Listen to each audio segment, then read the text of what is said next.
da labari na to zamba babu inkari zan fara ta gaskiya aikin akwai wuya ta sha bakar wuya ga kaunar habibiya ta sarga zuciya ta dilla ta jijiya in sarrabo da ita ni dai a duniya shi yasa nake ta neman kudina domin ta sauka a gidana na saba da ita tun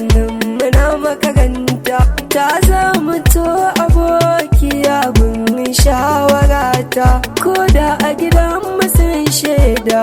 ta sarauniya ta soyayyar ta ce silagun walwalata ima nake yi da kunina domin cikar burin raina na yi gaga domin na cika duka ƙudirina na sai daga ke domin na faranta ran abar yabo na hidima na ke yi mata kullum ba dare da rana ta kai ta kawo yau na bar cikin garina don masoyiya ta ji kaina da zama min mallaki a gidana aminina yana faɗan kare na manta ƙauna na ba shi amanar rai ya zama da masoyiya na yayin barin gari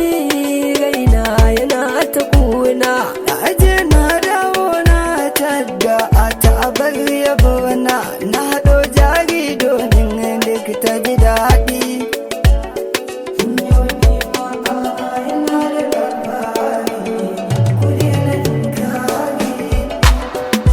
wanki nake da guga na ƙara canza sabga sauna tana taɓa ni raina shi so daga gane a kullum na je gurinta buri nake na ganta